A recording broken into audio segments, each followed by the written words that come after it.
Combat is unavoidable. We're either the hunter or defender. These are the 15 rules of engagement for shoot on sight. Section 1. Tracking and advantage. Rule 31. The tracking lights and audio. Don't just look for raiders. Look at the arc. If a wasp is in caution state, yellow, or alert, red state, or a turret is tracking a corner you can't see around, the map is snitching for you.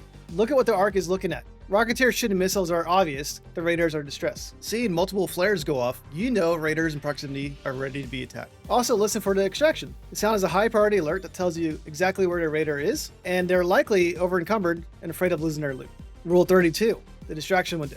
If you see a team fighting wasps, hornets, snitches, or rocketeers, wait for them to be fully distracted before popping off shots. Even better, if a raider flare goes off, they've done most of the work for you. Same applies to third party and teams. Wait for one team to get the knock and go for the final kill.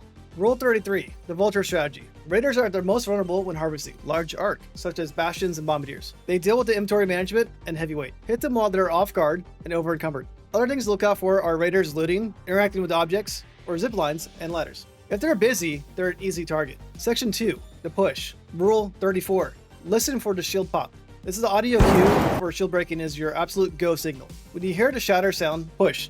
They are at their most vulnerable. You don't want to give them a chance to heal and get their shield recharged.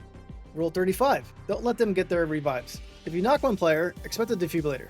The fight isn't over until the whole squad is back in the lobby.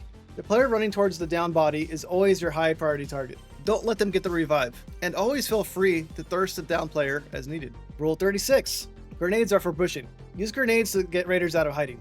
Don't always aim for the kill, aim to force them into open where your gun has the advantage. This is also great for popping shields of a few raiders at a time to give your team the edge in the fight. This works well in teams if you have fire support, as one raider can focus on getting the raider popped or out of hiding, while the other one guns them down. Blaze grenades are good for blocking an area, while the fire burns makes it harder to revive down teammates. Section 3, ambush and awareness.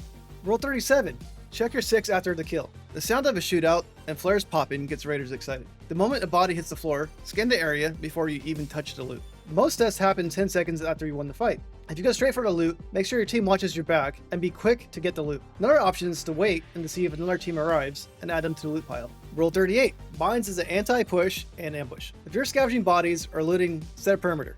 Jolt mine stuns enemies, allowing for a follow-up attack on an alert to know when raiders are in proximity. Combining jolt mines and explosive mines helps you pop the shield and have a time advantage for the kill. Typically place mines around corners, at button press heights, or under dead raiders, and zipline drop-offs to help with the surprise. Keep in mind, a mine is easily visible if you have line of sight and is easily dodgeable if not running towards it. Also, if your mines are too high, such as above doors, it may not trigger. Section 4, placement and loadout. Rule 39, high ground is best. Most fights happen at close quarters, but rooftops, balconies, and hills force enemies to aim at awkward angles, making you much harder to track and get shots back at. Also, you have more cover to reload, heal, and to revive in safety, as the team won't have a good angle to shoot at you. Rule 40, shoot and scoop.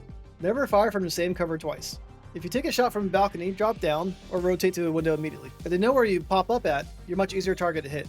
Be unpredictable. Rule 41, the specialist loadout. One fully kitted weapon is always better than carrying 2 half-assed guns. One reliable gun wins trades, 2 weak guns just fill your inventory and add to the gear fear. You have less to lose if you take one gun, and you're likely to find more guns by players that knock anyway. Be aware of your limitations though. If you take one gun, such as Kettle, it's good for close to medium range, and adjust your playstyle to that. Also bring in your anti-ambush and pushing gear. Your mines and grenades are what turn a fair fight into unfair advantage. Rule 42, medium shields are the sweet spot. Don't invest in heavy armor if you're a movement-based player. Medium shields provide a little extra protection and enough cushion to not pop as fast as a light shield, while letting you focus on healing and worrying less about the shield in a fast-paced PvP match. Rule 43, use a free kit to get out of PvP fear. If you're cautious to try PvP, try Telemontis with their free kit. You'll be exposed to a lot of action very quickly and can learn a variety of gray weapons. Try both solo with teams, and when you feel comfortable, then start taking your own kits.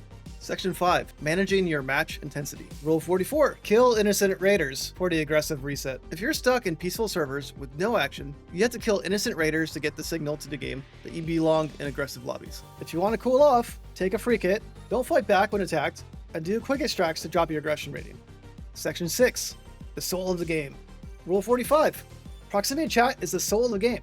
Whether you're winning the trade or bleeding out on the floor, use your mic. Bit of trash talk makes the win feel sweeter, and have a shared laugh when you're both knocked. Have fun, talk trash, enjoy the game. Winning a trade is about more than just aim. It's about manipulating the map, the arc, and third party into your advantage. If these rules helped you out, like and sub for more Arc Raiders content.